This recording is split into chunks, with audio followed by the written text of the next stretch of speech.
انس بن مالک رضی اللہ تعالیٰ عنہ سے دریافت کیا گیا کہ کیا رسول اللہ صلی اللہ علیہ وسلم نے کوئی انگوٹھی پہنی ہے؟ آپ نے فرمایا کہ ہاں، ایک رات عشاء کی نماز میں آپ نے آدھی رات تک دیر کی۔ نماز کے بعد ہماری طرف متوجہ ہوئے اور فرمایا، لوگ نماز پڑھ کر سو چکے ہوں گے اور تم لوگ اس وقت تک نماز ہی کی حالت میں تھے جب تک تم نماز کا انتظار کرتے رہے۔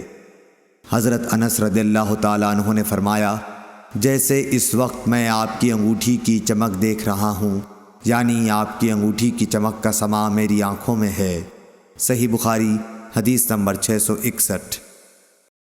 عطا بن یسار نے حضرت ابو ہریرہ رضی اللہ تعالیٰ عنہ سے روایت کیا ہے کہ حضور اکرم صلی اللہ علیہ وسلم نے فرمایا کہ جو شخص مسجد میں صبح شام بار بار حاضری دیتا ہے، اللہ تعالیٰ جنت میں اس کی مہمانی کا سامان کرے گا، وہ صبح شام جب بھی مسجد میں جائے۔ صحیح بخاری حدیث نمبر 662۔ عبداللہ بن مالک بن بحینہ سے روایت ہے کہ نبی کریم صلی اللہ علیہ وسلم کا گزر ایک شخص پر ہوا۔ دوسری سند امام بخاری نے کہا کہ مجھ سے عبد الرحمن بن بشر نے بیان کیا، کہا کہ ہم سے بہز بن اسد نے بیان کیا، کہا کہ ہم سے شعبہ نے بیان کیا، کہا کہ مجھے سعد بن ابراہیم نے خبر دی، کہا کہ میں نے حفص بن عاصم سے سنا، کہا کہ میں نے قبیلہ ازد کے ایک صاحب سے جن کا نام مالک بن بحینہ رضی اللہ تعالیٰ عنہ تھا سنا کہ رسول اللہ صلی اللہ علیہ وسلم کی نظر ایک ایسے نمازی پر پڑی جو تکبیر کے بعد 2 رکعت نماز پڑھ رہا تھا۔ حضور صلی اللہ علیہ وسلم جب نماز سے فارغ ہو گئے تو لوگ اس شخص کے ارد گرد جمع ہو گئے اور حضور صلی اللہ علیہ وسلم نے فرمایا، کیا صبح کی 4 رکعتیں پڑھتا ہے؟ کیا صبح کی 4 رکعتیں ہو گئیں؟ اس حدیث کی مطابقت غندر اور معاذ نے شعبہ سے کی ہے، جو مالک سے روایت کرتے ہیں۔ ابن اسحاق نے سعد سے، انہوں نے حفص سے، عبداللہ بن بحینہ سے، اور حماد نے کہا کہ ہمیں سعد نے حفص کے واسطے سے خبر دی اور وہ مالک کے واسطے سے۔ صحیح بخاری حدیث نمبر 663۔ حضرت اسود بن یزید نخعی نے کہا کہ ہم حضرت عائشہ رضی اللہ تعالیٰ عنہا کی خدمت میں حاضر تھے۔ ہم نے نماز میں ہمیشگی اور اس کی تعظیم کا ذکر کیا۔ حضرت عائشہ رضی اللہ تعالیٰ عنہا نے فرمایا کہ نبی کریم صلی اللہ علیہ وسلم کے مرض الموت میں جب نماز کا وقت آیا اور اذان دی گئی تو فرمایا کہ ابو بکر سے کہو کہ لوگوں کو نماز پڑھائیں۔ اس وقت آپ سے کہا گیا کہ ابو بکر بڑے نرم دل ہیں، اگر وہ آپ کی جگہ کھڑے ہوں گے تو نماز پڑھانا ان کے لیے مشکل ہو جائے گا۔ آپ نے پھر وہی حکم فرمایا اور آپ کے سامنے پھر وہی بات دہرا دی گئی۔ تیسری مرتبہ آپ نے فرمایا کہ تم تو بالکل یوسف کے ساتھ والی عورتوں کی طرح ہو کہ دل میں کچھ ہے اور ظاہر کچھ اور کر رہی ہو۔ ابو بکر سے کہو کہ وہ نماز پڑھائیں۔ آخر ابو بکر رضی اللہ تعالیٰ عنہ نماز پڑھانے کے لیے تشریف لائے۔ اتنے میں نبی کریم صلی اللہ علیہ وسلم نے مرض میں کچھ کمی محسوس کی اور 2 آدمیوں کا سہارا لے کر باہر تشریف لے گئے۔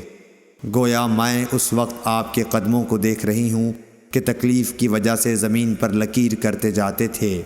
ابو بکر رضی اللہ تعالیٰ عنہ نے یہ دیکھ کر چاہا کہ پیچھے ہٹ جائیں، لیکن حضرت صلی اللہ علیہ وسلم نے اشارے سے انہیں اپنی جگہ رہنے کے لیے کہا۔ پھر ان کے قریب آئے اور بازو میں بیٹھ گئے۔ جب اعمش نے یہ حدیث بیان کی، ان سے پوچھا گیا کہ کیا نبی کریم صلی اللہ علیہ وسلم نے نماز پڑھائی؟ اور ابو بکر رضی اللہ تعالیٰ عنہ نے آپ کی اقتدا کی اور لوگوں نے ابو بکر رضی اللہ تعالیٰ عنہ کی نماز کی اقتدا کی۔ حضرت اعمش نے سر کے اشارے سے بتلایا کہ ہاں۔ ابو داؤد طیالسی نے اس حدیث کا ایک ٹکڑا شعبہ سے روایت کیا ہے اور شعبہ نے اعمش سے، اور ابو معاویہ نے اس روایت میں یہ زیادہ کیا کہ حضرت صلی اللہ علیہ وسلم حضرت ابو بکر کے بائیں طرف بیٹھے، پس ابو بکر رضی اللہ تعالیٰ عنہ کھڑے ہو کر نماز پڑھ رہے تھے۔ صحیح بخاری حدیث نمبر 664۔ عبید اللہ بن عبداللہ بن عتبہ بن مسعود نے خبر دی کہ حضرت عائشہ رضی اللہ تعالیٰ عنہا نے فرمایا کہ جب نبی کریم صلی اللہ علیہ وسلم بیمار ہو گئے اور تکلیف زیادہ بڑھ گئی تو آپ نے اپنی بیویوں سے اس کی اجازت لی کہ بیماری کے دن میرے گھر میں گزاریں۔ انہوں نے اس کی آپ کو اجازت دے دی۔ پھر آپ باہر تشریف لے گئے۔ آپ کے قدم زمین پر لکیر کر رہے تھے۔ آپ اس وقت عباس رضی اللہ تعالیٰ عنہ اور ایک اور شخص کے بیچ میں تھے، یعنی دونوں حضرات کا سہارا لیے ہوئے تھے۔ عبید اللہ راوی نے بیان کیا کہ میں نے یہ حدیث حضرت عائشہ رضی اللہ تعالیٰ عنہا کی عبداللہ بن عباس سے بیان کی تو آپ نے فرمایا، اس شخص کو بھی جانتے ہو جن کا نام حضرت عائشہ نے نہیں لیا؟ میں نے کہا کہ نہیں۔ آپ نے فرمایا کہ وہ دوسرے آدمی حضرت علی رضی اللہ تعالیٰ عنہ تھے۔ صحیح بخاری حدیث نمبر 665۔ امام مالک نے نافع سے خبر دی کہ حضرت عبداللہ بن عمر رضی اللہ تعالیٰ عنہ نے ایک ٹھنڈی اور برسات کی رات میں اذان دی، پھر یوں پکار کر کہہ دیا کہ لوگوں اپنی قیام گاہوں پر ہی نماز پڑھ لو۔ پھر فرمایا کہ نبی کریم صلی اللہ علیہ وسلم سردی و بارش کی راتوں میں مؤذن کو حکم دیتے تھے کہ وہ اعلان کر دے کہ لوگوں اپنی قیام گاہوں پر ہی نماز پڑھ لو۔ صحیح بخاری حدیث نمبر 666۔ ابن شہاب نے محمود بن ربیع انصاری سے روایت کیا کہ عتبان بن مالک انصاری رضی اللہ تعالیٰ عنہ نابینا تھے اور وہ اپنی قوم کے امام تھے۔ انہوں نے رسول اللہ صلی اللہ علیہ وسلم سے عرض کی کہ یا رسول اللہ، اندھیری اور سیلاب کی راتیں ہوتی ہیں اور میں اندھا ہوں، اس لیے آپ میرے گھر میں کسی جگہ نماز پڑھ لیجئے تاکہ میں وہیں اپنی نماز کی جگہ بنا لوں۔ پھر رسول اللہ صلی اللہ علیہ وسلم ان کے گھر تشریف لائے اور پوچھا کہ تم کہاں نماز پڑھنا پسند کرو گے؟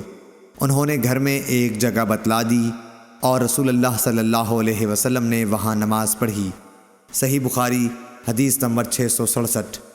عبد الحمید الزیادی نے بیان کیا کہ میں نے عبداللہ بن حارث بن نوفل سے سنا، انہوں نے کہا کہ ہمیں ایک دن ابن عباس رضی اللہ تعالیٰ عنہ نے جب کہ بارش کی وجہ سے کیچڑ ہو رہی تھی خطبہ سنایا، پھر مؤذن کو حکم دیا اور جب وہ حی علی الصلاۃ پر پہنچا تو آپ نے فرمایا کہ آج یوں پکار دو کہ نماز اپنی قیام گاہوں پر پڑھ لو۔ لوگ ایک دوسرے کو حیرت کی وجہ سے دیکھنے لگے جیسے اس کو انہوں نے ناجائز سمجھا۔ ابن عباس نے فرمایا کہ ایسا معلوم ہوتا ہے کہ تم نے شاید اس کو برا جانا ہے، ایسا تو مجھ سے بہتر ذات یعنی رسول اللہ صلی اللہ علیہ وسلم نے بھی کیا تھا۔ بے شک جمعہ واجب ہے، مگر میں نے یہ پسند نہیں کیا کہ حی علی الصلاۃ کہہ کر تمہیں باہر نکالوں اور تکلیف میں مبتلا کروں۔ اور حماد عاصم سے، وہ عبداللہ بن حارث سے، وہ ابن عباس سے اسی طرح روایت کرتے ہیں۔ البتہ انہوں نے اتنا اور کہا کہ ابن عباس رضی اللہ تعالیٰ عنہ نے فرمایا کہ مجھے اچھا معلوم نہیں ہوا کہ تمہیں گناہ گار کروں اور تم اس حالت میں آؤ کہ تم مٹی میں اور گھٹنوں تک آلودہ ہو گئے ہو۔ صحیح بخاری حدیث نمبر 668۔ ابو سلمہ بن عبد الرحمن نے کہا کہ میں نے ابو سعید خدری رضی اللہ تعالیٰ عنہ سے شب قدر کو پوچھا۔ آپ نے فرمایا کہ بادل کا ایک ٹکڑا آیا اور برسا یہاں تک کہ مسجد کی چھت ٹپکنے لگی جو کھجور کی شاخوں سے بنائی گئی تھی۔ پھر نماز کے لیے تکبیر ہوئی۔ میں نے دیکھا کہ نبی کریم صلی اللہ علیہ وسلم کیچڑ اور پانی میں سجدہ کر رہے تھے، کیچڑ کا نشان آپ کی پیشانی پر بھی میں نے دیکھا۔ صحیح بخاری حدیث نمبر 669۔ انس بن سیرین نے بیان کیا کہ میں نے انس رضی اللہ تعالیٰ عنہ سے سنا کہ انصار میں سے ایک مرد نے عذر پیش کیا کہ میں آپ کے ساتھ نماز میں شریک نہیں ہو سکتا، اور وہ موٹا آدمی تھا۔ اس نے نبی کریم صلی اللہ علیہ وسلم کے لیے کھانا تیار کیا اور آپ کو اپنے گھر دعوت دی اور آپ کے لیے ایک چٹائی بچھا دی اور اس کے کنارے کو صاف کر کے دھویا۔ حضور صلی اللہ علیہ وسلم نے اس بوریے پر 2 رکعتیں پڑھیں۔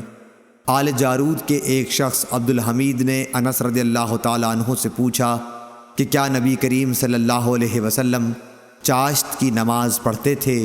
انہوں نے فرمایا کہ اس دن کے سوا اور کبھی میں نے آپ کو پڑھتے نہیں دیکھا۔ صحیح بخاری حدیث نمبر 670۔